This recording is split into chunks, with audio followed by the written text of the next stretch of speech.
Hey, welcome back. It's Copper Gold Hunter. I got a cool video today. Today we're going to talk about the Washington State Gold and Fish Pamphlet.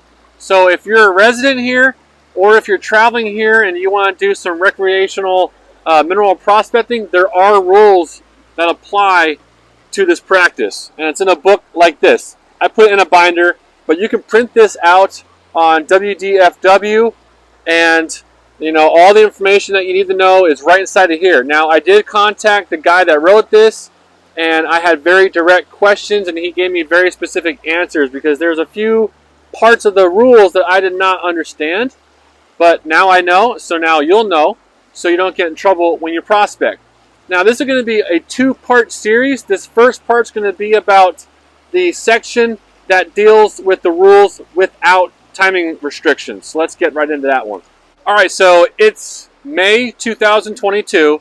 And if you go to the website right now and download this, it's going to say May 2021 on the actual pamphlet. That's okay. There's no current revision in the works to update it to 2022. So if you find the May 2021 version, which is the only one you should be able to find online, that's current as of right now. So we're going to focus on without timing restrictions. This is found on page 12 through 13. I'm going to do this so you can actually sit there and look at these rules and follow it step by step as I go through and talk about each one of them. I'm going to simplify it to make it easier to understand, show you examples. So for those two pages on 12 and 13, this should be pretty easy. And hopefully I answer all the questions that you may have or that you may have had before you watch this video. The top of page 12 states that you're allowed to mineral prospect year-round in all freshwaters of the state except lakes. And you don't need to have this on your person. This is only required when you're mining with timing restrictions, and we're doing without timing restrictions. Now, I would put it on your person just in case anyway. That way, as you're doing this, if you have a question, you can look up here real quick and know if you're doing it right. So, I'd have it with you. Now, here's the first question I had when I asked that guy a bunch of questions, okay? Where can I legally prospect in Washington State? Because in that rule it states all fresh waters, but it's not all fresh waters, trust me. On pages 1 through 7, it breaks it down between federal and then Washington State lands, okay? So you have to look at each one of these sections and see if where you want to go is regulated by different rule sets where you need different permits. All right. So on like state forest land, you could mostly prospect anywhere on state forest land. National Forest Service land, you could also do it there as well. But there are other permits that are needed. There could be claims on that land. If you want to go on private property, you have to get permission from the landowner. You definitely cannot do it in national parks. There's a whole bunch of places you cannot mineral prospect. So just because it's listed in this book doesn't mean that it gives you a free-for-all, because, like, for instance, the creek that I live on, it's on part of WDFW land, and then most of it's on private property. So if you would come on my property and prospect, you're not allowed because I didn't give you any permissions. So you have to kind of look at stuff like that.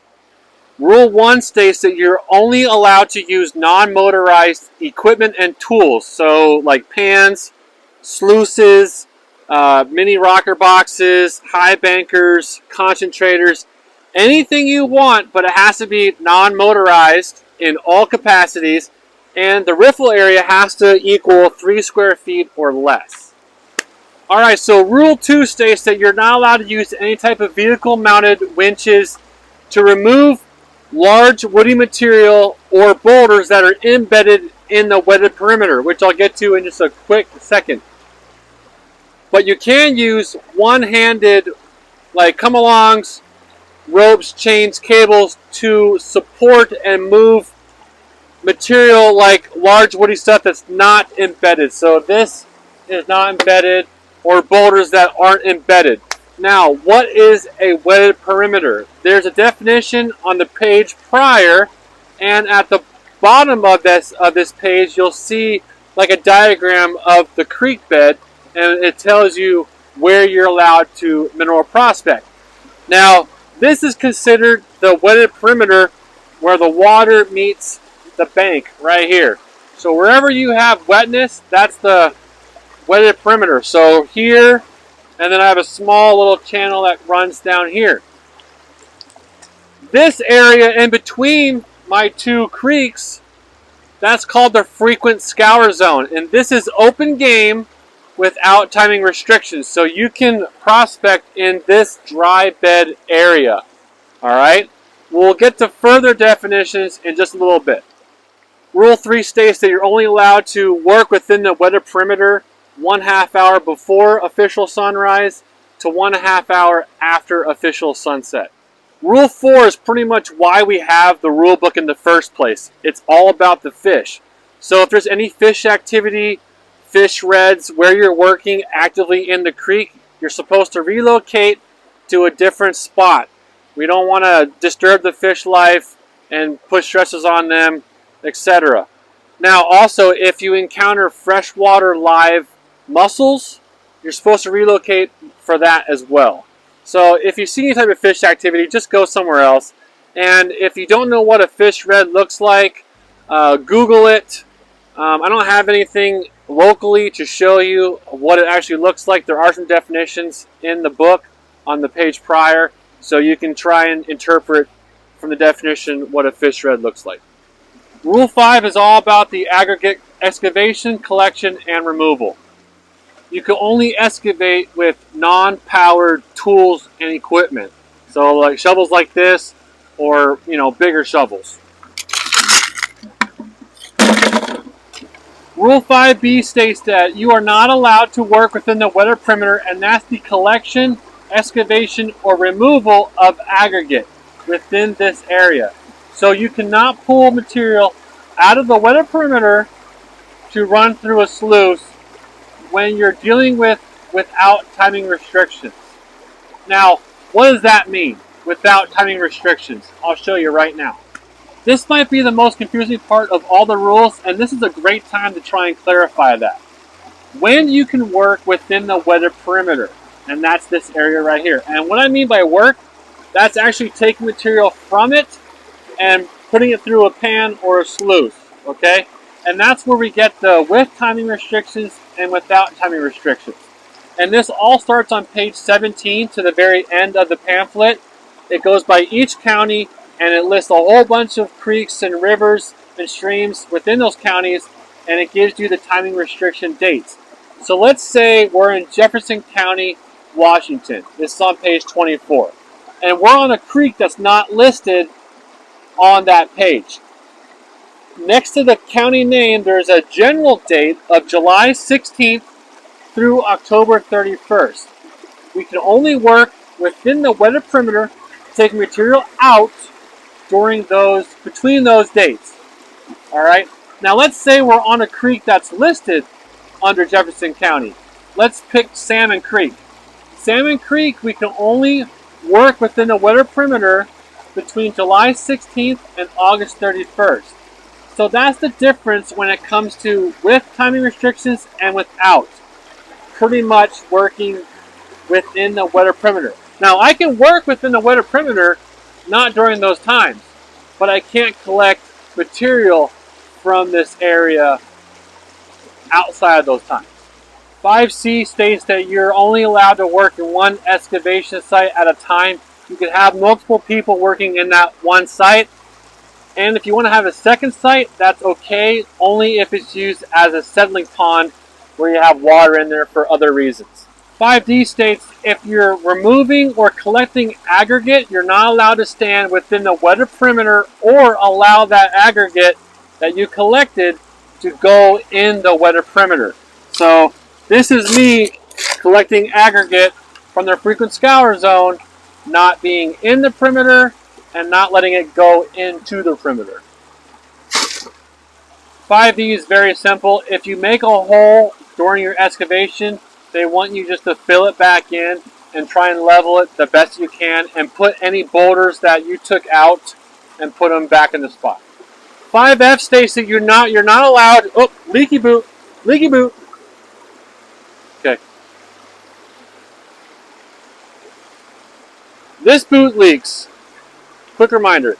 So Rule 5F states that you cannot remove a large woody material, this big stump right here, that's partially embedded or wholly embedded in the wetted perimeter. You cannot remove this.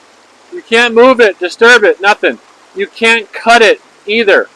Now, if you're in the frequent scour zone, you can move large woody material or boulders, just not within the wetted perimeter.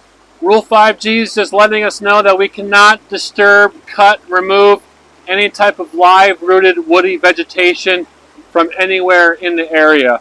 So something like this, you can't remove it. Okay, this is a great example for Rule 5H, and that's removing material from the toe of a slope, which is where the slope first starts, or an unstable slope, which is where it could collapse if you undermine and collect aggregate. So you cannot collect aggregate, remove aggregate, nothing like that on an unstable and the toe of the slope, where it could potentially have sediment run from the slope down on the frequent scour zone or even into the wetted perimeter. So either of those you cannot do. Rule 6 deals with processing aggregate. Okay, here's where it gets a bit dicey.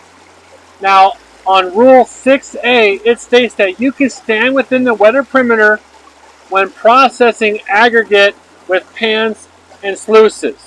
So what's processing aggregate? So on page 10, it gives you a definition for what processing aggregate means, and it just states pretty much that it's the separable or the physical, mechanical means of separating the valuable mineral content from your aggregate. So what you collected at your different sites. Now for pans, it's saying that you can process aggregate with a pan. Now does that mean classified? I did not see that in that rule. So I just took a scoop with my shovel of material from the frequent scour zone, so I can process this in the wetted perimeter, no problem. 6B is just stating that if you're working near fish or you see a red, you don't want your tailings from your processed aggregate to go into those areas, so you want to make sure to move. Remember, this is all about the fish. We don't want to disturb the fish in their natural environment. Also, when using a sluice box, they don't want you to flatten the tailings out after you run through your aggregate. So leave it be. Don't flatten it out because they don't want you to disturb fish life downstream. Rule 60 states that if you collect or excavate aggregate outside of the frequent scour zone, so let's say up here on this level bank beyond the creek, you have to classify it at the origination point where you got the aggregate. Now, this is the first time they use classify, and if you look that up in the definition, it just says to remove by screens or some other method large material from the smaller material, your aggregate. They don't actually give you a definition of how small it needs to be.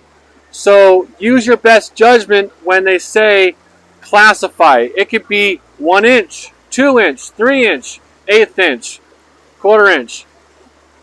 Classify. It's up to you. Rule 6E states that you're only allowed, if using a sluice, you have to run classified material aggregate through your sluice.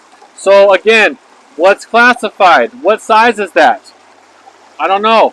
But this would be considered classifying it in the frequent scour zone. I have a scoop of dirt running through here, classify it, and then take this and I can run that through my sluice.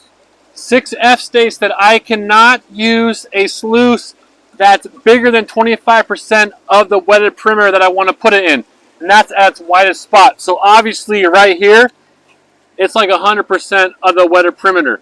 Now over just to my left over here, I can put it anywhere in there because it's below the 25% maximum for the width of the creek I'm placing my sluice box in. So 6G states that if you're using a sluice to process aggregate, you can only do it within the wetted perimeter in areas where there's a lot of bedrock or boulders. So pretty much anywhere in this creek behind me. You also can only have a sluice every 50 feet. So if you're with a buddy, they have to be 50 feet away from you. Also, you cannot move boulders or rocks to divert water flow into your sluice. You can't do that either. Okay, I'm going to read 6H because it's a lot of information and I want to make sure I say it all correctly. So for 6H, you may operate non-motorized mini high bankers or other non-motorized concentrators only outside the wetter perimeter. So frequent scour zone or up on a higher bank. Water may be supplied to the mini high banker or concentrator only from natural stream flow or from handheld buckets or containers, and may not be supplied through a gravity siphon. So you can't use a dredge of any sort. You have to pretty much use a bucket to move water and dump into your high banker. You may not allow visible sediment or muddy water to enter the wetted perimeter. A second excavation site may be used as a settling pond, and we stated that before. And then just to round out the rest of these rules, for 6I, J, and K, they're just more technical. You may not excavate, collect, remove, or process aggregate within 400 feet of any fishway, dam, or hatchery water intake. For J, you may not disturb existing fish habitat improvement structures or stream channel improvements. So you can't do anything with fish habitat improvements. And then K, at any time as a result of project activities that you did in the water and you observe a fish kill or fish life is in distress, you must immediately cease all operations and notify WDFW and the Washington Military Department Emergency Management Division, and they have a number down below. And that's that. There you go, folks. We just went over how to mineral prospect without timing restrictions by using the Washington State Golden Fish Pamphlet. I hope I clarified some information for you. I know I went lengthy in some areas, but I had to get a lot of information out, and I wanted to do it in a short amount of time, but I understand sometimes I do get long-winded, so I do apologize for that. But if you have any comments to give me, please do so down below. I take pride in answering those. If I made a mistake interpreting a rule, let me know. As long as we can all go out there, follow the rules, be good stewards of the environment, and have fun prospecting, that's the main goal of this video, especially in Washington State. Like the video, and if you can, subscribe to the channel. It goes a long way and helps me out tremendously. Until next time, thanks a lot, and keep finding that gold.